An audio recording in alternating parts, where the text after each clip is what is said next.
Y también pudiéramos decir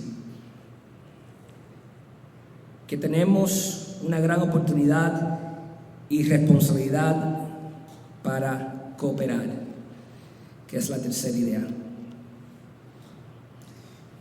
Y primeramente yo quisiera decir que la atención de hoy, y ya lo dije de diferentes formas, demuestra que permanecemos aferrados a la palabra. La atención de hoy es evidencia que estamos aferrados a la palabra, que todos queremos lo mismo, que el reto es cómo llegamos allí. Han pasado 44 años desde la resurgencia conservadora, cuando afirmamos de nuevo la inerrancia de la palabra. El liberalismo había destruido la convención casi, todas las instituciones, el evangelio social, el feminismo, el homosexualismo, el transgénero, todo lo que estamos viviendo hoy. Nosotros debemos y tenemos que permanecer aferrados a la palabra. Y los pastores bautistas nunca tengan 5 años de experiencia o 55 años de experiencia, nunca nos debemos graduar del evangelio. Tenemos que ser alumnos, aprendiz de este libro tan precioso que es la palabra de Dios, porque es el único mensaje. El evangelio es el único mensaje que el mundo necesita, que nuestros miembros necesitan para poder ser la iglesia y la luz del mundo. La atención de hoy demuestra que permanecemos aferrados a la palabra del Señor. Y eso significa que podemos cooperar juntos en ayudarnos mutuamente para asegurar, y lo hacemos en forma de denominación. La inerrancia es algo importante, y las voces a los extremos pueden estar diciendo todo lo que están diciendo. Vivimos en un mundo en lo cual hace 50 años atrás, las voces bautistas eran pastores de mega iglesias. Adrian Rogers, Jerry Vines. Tenían las plataformas, tenían los púlpitos, tenían los programas por televisor el domingo en la mañana. Esas eran las voces de autoridad pastoral en la convención. Hoy en día, con las redes sociales, cualquier persona que simplemente tenga una red social bastante amplia y bien desarrollada puede ser un pastor de 25 personas y tiene un micrófono de este tamaño. Y lo que está sucediendo en el Southern Baptist Convention, que las voces a los extremos son bien fuertes, y no solamente hablando de el tema hablando de los asuntos raciales, hablando de los asuntos de transgénero, de lo que son mujeres en la iglesia. Las voces son bien fuertes y la gente se está preocupando. Los Southern Baptists se están perdiendo, ya los conservadores ya están abandonando la Biblia. Cálmense. Esas son voces a los extremos.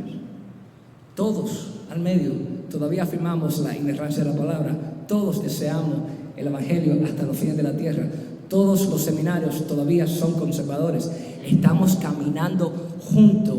Hay que celebrar y hay que enfocarnos en nuestro programa cooperativo, la forma en la cual nosotros trabajamos, la convención, apoyamos la misión, para asegurar que el evangelio, la palabra de Dios, sea preservada. Y nosotros en Miami tenemos que ser las iglesias que preserven la palabra de Dios aquí entre nosotros. La atención de hoy demuestra que permanecemos aferrados a la palabra. Pero segundo, y ya veo el almuerzo llegar ahí, aunque siempre debemos pelear y proteger contra la herejía, nuestra amenaza primordial viene del enemigo que quiere destruir y un mundo hostil al evangelio. Hermanos, estamos viviendo en Roma. Estamos viviendo en Roma. Ya lo que nosotros pensamos que era América, un país judeo-cristiano en lo cual la cosmovisión, todo el mundo está buscando, estamos más y más cada día viviendo en un mundo más y más perverso, más ateo, más secular. Estamos viviendo en Roma, por lo tanto, por eso que en Miami ya no está funcionando tanto el pragmatismo, ya no está funcionando tanto el seeker sensitive movement. ¿Por qué? Porque para entretenimiento, Miami lo hace mejor que nosotros. Para edificios bonitos, la ciudad lo hace mejor que nosotros. Para buena música, la ciudad lo hace mejor que nosotros. ¿Tú sabes lo que tenemos nosotros? La palabra de Dios y nuestras salas y comedores. Más nada. Porque muchos pastores nunca tendrán edificios, nunca tendrán templos. Es un privilegio tener un templo y hay que aprovecharlos. ¿Quién compra un templo hoy en día?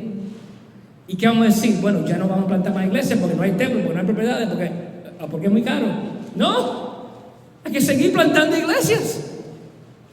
Y lo único que tenemos es la disposición de confiar totalmente en la palabra de Dios, que nunca la vamos a abrazar completamente. Es muy exhaustiva para nosotros siempre decir, ya yo entiendo todos los temas aquí, incluyendo el campeonismo. Eso se va a resolver en gloria. Aquí no se va a resolver. Tenemos que cooperar, estar aferrados a la palabra del Señor. Tenemos que protegerse contra la herejía, pero teniendo claro que nuestro enemigo no es uno al otro aquí. El enemigo es el enemigo, el diablo. Y el sistema que está combatiendo, que es hostil, el mundo que odia a Cristo. ¿Qué deberíamos esperar? Eso mismo. No nos debe sorprender. Y los cubanos lo han vivido en Cuba.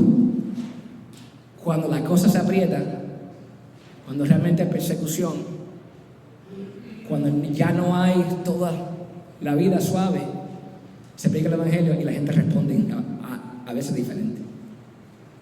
Pero aquí en este país, cuando todo, Jesús, eso es una póliza de seguro. No hay el infierno, ¿a dónde fuimos? Dale. Y vivo de la forma que yo quiera. Hay que estar claro, hermanos. También necesitamos celebrar, honrar y reconocer la fidelidad pastoral. Aquí hay pastores de años, Caña, Telles, Nilo. Tantos de ustedes han pastoreado por años, años y años. En el momento que yo fui y vi a Nibujón, vi la iglesia allá y pude estar allí, yo empecé a ver diferente. Porque yo pudiera haber sido hace 20 años atrás un calvinista un poco arrogante, o bastante arrogante, hermano. ¿Verdad que sí? Yo estaba listo para debatir. No. Hay que reconocer los esfuerzos. Fui en el año 19 a Turquía, fui a la ciudad de Éfeso, fui a ver las 7 iglesias del libro de Apocalipsis. Y lo que más entendí, ya ahí no existen iglesias evangélicas. El movimiento de Pablo en algún momento ahí terminó. Gracias a Dios, hasta aquí llegó. Pero hay muchos plantadores. Me recuerdo llegar aquí. David Rodríguez está viajando y no pudo estar. David Rodríguez era el pastor aquí. Nos recibió para usar el edificio en el 2011. Vamos a rentar aquí y compartir. La tentación de muchos hermanos es esas 15 personas, 20 personas que están ahí. Mira, déjenos enseñarles de cómo esto se hace. Porque iglesia nueva, entusiasmo nuevo. Y siempre fue, eso no lo vamos a hacer. Hay que honrar el legado. No tiene que ver con números, tiene que ver con fidelidad. Y hombres que han dado sus vidas para pastorear el reino de Cristo. Ese pudiéramos ser nosotros mañana. 10 personas, una iglesia muriendo. Pero Dios se encarga de eso. Fidelidad, lo que Él espera de nosotros. Hay que honrar, hay que reconocer la fidelidad pastoral que existe entre nosotros. Y en eso podemos cooperar. Es otro motivo de celebración, pudiéramos decir también. Gracias, pastores, por predicar la palabra, por predicar a Cristo. Gracias por domingo tras domingo predicar el evangelio de un púlpito y también en un hospital, en una sala de alguien, en los caminos. Gracias por los dones que el Señor le ha dado a ustedes para anunciar el Evangelio de Cristo. Gracias. También, ya estoy terminando, necesitamos ser bautistas más por convicción que por tradición. ¿A qué me refiero? Y ojalá que no quiero ofender a nadie, hermanos. Esta no es mi intención. A veces la tradición... Estoy leyendo un libro ahora que se llama Fariseos Evangélicos. Y es un espejo. ¿Qué fariseo yo soy a veces? Nos agarramos de todo, o nuestra tradición, o nuestro sistema teológico, y ahí decimos, ya yo tengo todo. No. A lo que me refiero en decir que tenemos que ser bautistas por convicción y no por tradición, es el decir específicamente estas cosas. Hermanos, para los bautistas, la membresía es importante. La iglesia de miembros regenerados es importante. El congregacionalismo es importante. La exposición de la palabra es importante. Los distintivos bautistas son importantes y temo que se están diluyendo porque estamos sobreviviendo. Y podemos decir que somos bautistas y la herencia que tenemos, la tradición que tenemos, pero necesitamos ser robustos en aplicar lo que es ser bautista. Los bautistas nos obsesionamos con una iglesia visible regenerada. Esa es nuestra historia. Yo nunca entendía lo que significaba la carta de traslado o de transición. ¿Por qué tanto lío con eso? Y hace 4 o 5 años empecé a entender la necesidad. ¿Por qué? Porque en nuestra primera plantación de iglesia enviamos 25 personas a Homestead a plantar una obra en el 2015 y a los 2 años se nos convirtieron presbiterianos. Y fueron unos días muy difíciles, algunos miembros regresando porque no son presbiterianos, y empecé a entender, pero ¿cuál es aquí? ¿A dónde está la diferencia? Porque en el seminario en sí no profundizamos en estas cosas. Y entendí que lo que está a riesgo es la iglesia visible, porque en el mundo presbiteriano bautizan a todos los niños con simplemente darle la promesa del evangelio. Circuncisión, bautismo es seguido, no es lo mismo, y ellos por diseño, sus congregaciones, es un pueblo mixto igual que en los judíos, el remanente y el pueblo judío físico. Y la iglesia presbiteriana dice, ok, todos son miembros, pero no todos son convertidos. Por lo tanto, se requiere un presbiterio que tome toda la decisión, porque no podemos dar la confianza a la congregación para que determine los asuntos de la iglesia. ¿Por qué? Porque por intención no son todos convertidos. Yo dije, wow, qué importante es la membresía. Y esto no es un punto calvinista, esto es un punto bautista. Necesitamos una iglesia regenerada. Y esto es lo que yo veo. Esto es, los bautistas somos famosos por esto. Lista de membresía, 358. ¿Puedo decir un número? Asistencia, 125. ¿Dónde están los miembros? ¿Qué sé yo? En Alfa y Omega, en Rey Jesús, en Coral Park, en Resurrección, en Providence Road. No toquen esos números porque aquí se bautizan. Hermano, los bautistas para nosotros, ¿qué es el bautismo? Es el primer paso de obediencia, pero es la entrada a la iglesia. El traslado es, nosotros estamos recibiendo el testimonio de esa iglesia, que ellos realmente son convertidos. Entran a la iglesia, a la membresía, por testimonio de su bautismo y testimonio de otros. Y recordamos eso regularmente en la cena del Señor. No es algo simplemente personal, es algo corporal. Es el anillo que nos dice y nos recuerda, pertenecemos aquí a la iglesia local, este cuerpo. Y cuando hay que disciplinar a alguien, se puede disciplinar. ¿Por qué?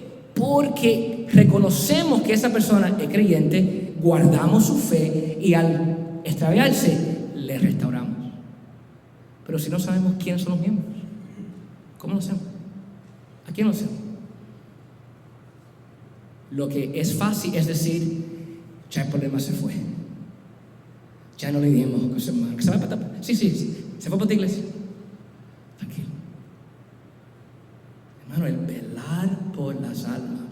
Vamos a rendir cuentas delante del Señor por todas esas personas que están entre nosotros. Estos son principios bautistas que debemos tener por convicción.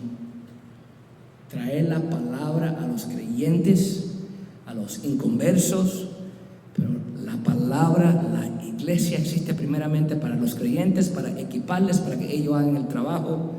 No es simplemente para el que venga de afuera pueda escuchar el mensaje de salvación al final del sermón para ver si se convierte, si podemos bautizar a más gente, porque necesitamos los números. Esa es la tentación constantemente. Yo la tengo también. Necesitamos ser por convicción.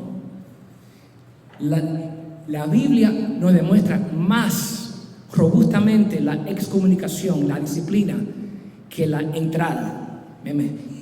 Lo que es la membresía, ¿no? Hay formalidad para excomunicar a alguien. A Mateo 18, 1 Corintios 5, en lo cual nos se lleva por fin a la iglesia y se excomunica un hermano que no se arrepiente.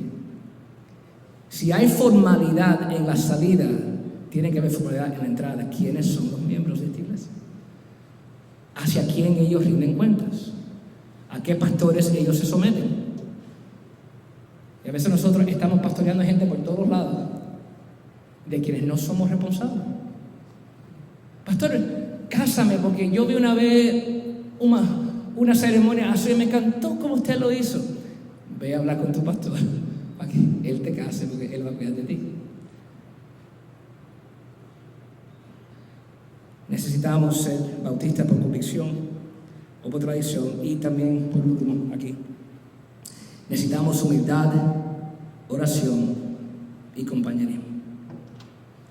Podemos debatir hasta que el Señor regrese el calvinismo, pero me refiero a la humildad en esta área.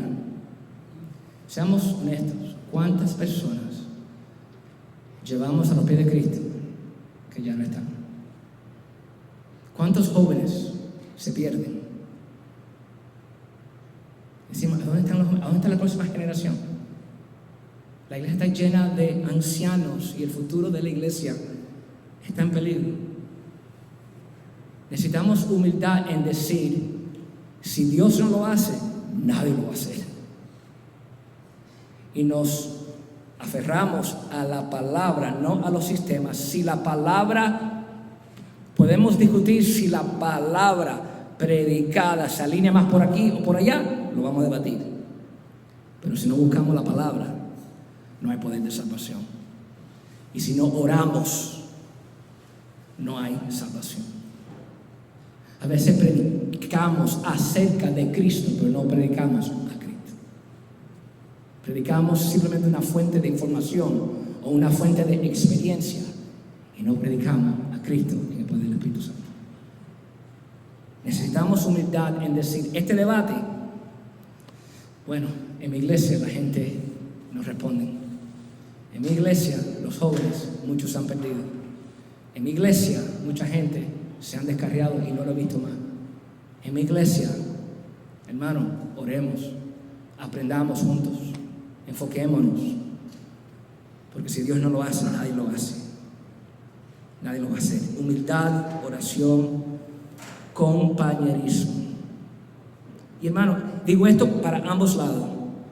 Tenemos que dejar el chisme, el tribalismo, las calumnias, y decir, estas dos corrientes pueden coexistir para el avance del Evangelio, para juntos, mano a mano, poder seguir combatiendo las fuerzas del enemigo y ser herramientas en la mano del Señor para que el Señor Jesús sea glorificado, hecho famoso en Miami y hasta los fines de la tierra. Por lo tanto, ¿de qué forma vamos a cooperar?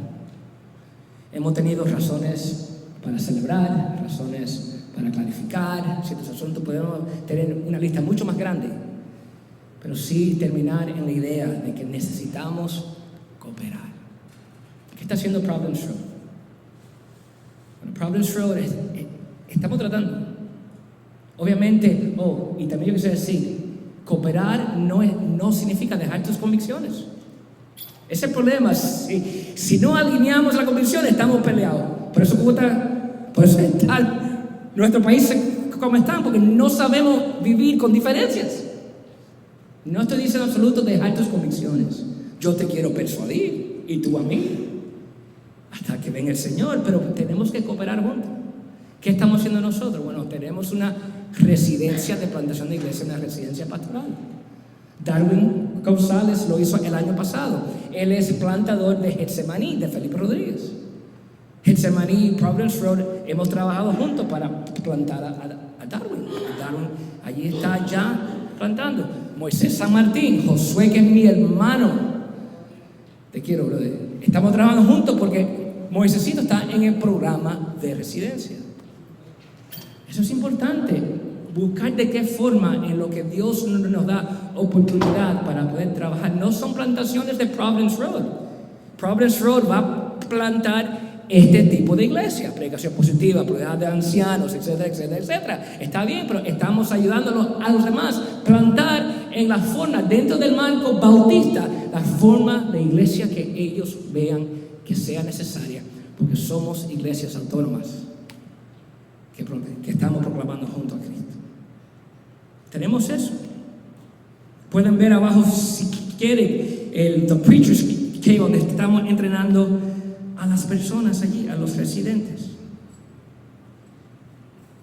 Y no, hermano, aquí estamos. También estamos trabajando con NEAM en lo que es asesorar a plantadores nuevos. En diciembre ahora vienen 16 plantadores de todo el país para ser evaluados aquí, en inglés, para ver si NEAM lo va a traer, para que puedan ser apoyados financieramente, para que puedan plantar iglesias en Norteamérica. Hermano, simplemente para decir, yo no soy nadie para hablar del tema pero simplemente soy otro pastor entre ustedes que está públicamente diciendo, yo deseo ser humilde, yo deseo trabajar junto con ustedes en lo que podamos para avanzar el reino de Cristo. Y lo que yo oigo en las murmuraciones de lo que pasa en Cuba, lo que pasa en Estados Unidos, yo siento todas esas presiones. Yo lo siento en mi propio corazón. Hay que aplastarlo. Porque los dejo con estas últimas palabras. Porque en sí no hemos traído las palabras del Señor aquí. Las palabras de Pablo. Yo pues, prisionero del Señor Jesucristo, os ruego que viváis de una manera digna de la vocación con que habéis sido llamados, con toda humildad y mansedumbre, con paciencia, soportándoos unos a otros en amor, esforzándoos por preservar la unidad del Espíritu en el vínculo de la paz. Hay un solo cuerpo y un solo Espíritu, así como también vosotros fuisteis llamados en una misma esperanza de vuestra vocación, un solo Señor, una sola fe, un solo bautismo, un solo Dios y Padre de todos, que está sobre todos, por todos y en todos. La carta a los Efesios, Pablo se pasa los primeros 3 capítulos, no hay un imperativo, son todos indicativos. Esto es lo que debes creer del Evangelio. El debate está ahí, profundizar allí, ¿qué es esta salvación? Llega al capítulo 4 y dice, ok, estos son los primeros imperativos. Mantengan en humildad y mansedumbre, sopórtense, preserven la unidad en el Espíritu del vínculo de la paz. Y antes de hacerlo, déjame recordarle otra vez el cuerpo teológico profundo de lo que es el Evangelio, porque le recuerda de nuevo, en una sola oración hay un solo Espíritu, un solo bautismo, un solo Padre, un solo Señor. Interesante ver. Lo que nosotros necesitamos es agarrarnos a la palabra, permanecer unidos con las dos corrientes andando, influenciándonos los unos a los otros, porque allí en ese balance, ahí el Señor nos preserva para alcanzar a muchos para Cristo.